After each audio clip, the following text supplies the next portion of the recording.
kami memilih untuk bekerja bersama masyarakat yang sebenarnya masalahnya banyak sekali.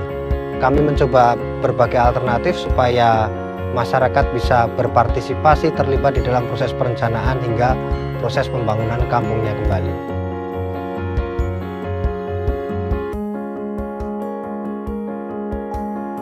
We found a very disturbing social problem in the Philippines in one of the biggest garbage dump sites in our country, which is called Payatas. It's around 40 football fields big, there's 500,000 people living in the area, and most of them are victims of unfair trade.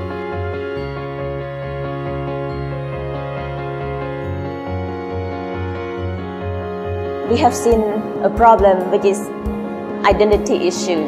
And this identity issue is not only relevant to Cham people, but also to other ethnic minority, because identity is something like you know who you are. And so when you know who you are, you can go forward, you can go to the future. I come from a community that also have no electricity. So we were looking at different ways of alternative ways instead of just waiting for the government to extend the grid and so on. ARKOM bekerja bersama komunitas fokus di masyarakat yang terkena bencana, pasca bencana, dan yang kedua kami bekerja di masyarakat atau komunitas-komunitas yang ada di kampung-kampung miskin di perkotaan. Cham is an ethnic minority group. They are the descendant of the kingdom of Champa.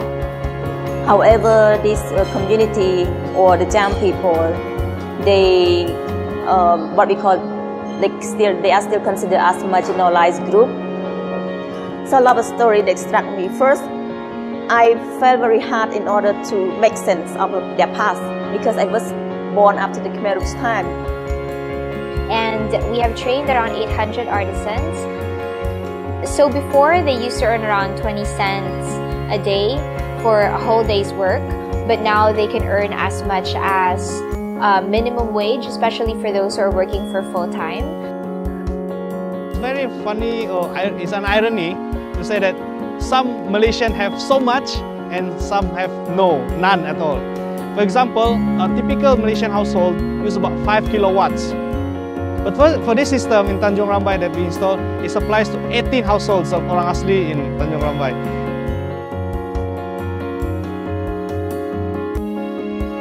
Di sini ada banyak sekali bangunan tradisi, bangunan heritage yang mungkin orang di sini warga di sini tidak biarin, akan hancur sendiri atau dijual.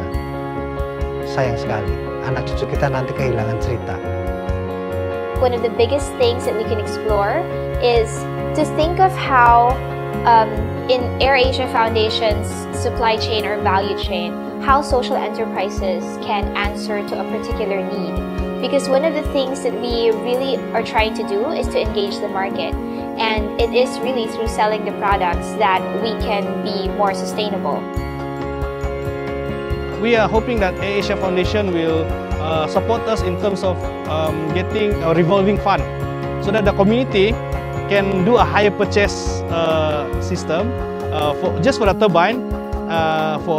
Then they will pay it within a 3 years period. So more community are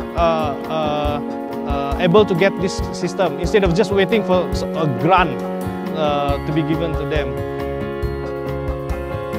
I think this is a good chance that we can connect with each other, AirAsia and the Cham Identity Project, in order for AirAsia to introduce this to the larger audience. When TONIBUNG was doing this work, we came across a lot of people, and we realized that we are not alone. There are people also doing this in Thailand, in Cambodia, in Philippines, in Indonesia, and so on. So in the future, we hope that the technologies and also the experience that we have can also be shared amongst groups, communities, in the Southeast Asia, especially in ASEAN region lah. Saya mengajak banyak teman-teman arsitek untuk kita jangan belajar jauh-jauh ke Eropa atau kemana. Belajarlah kepada masyarakat, belajarlah pada nenek moyang kita, karena di situ jati diri kita.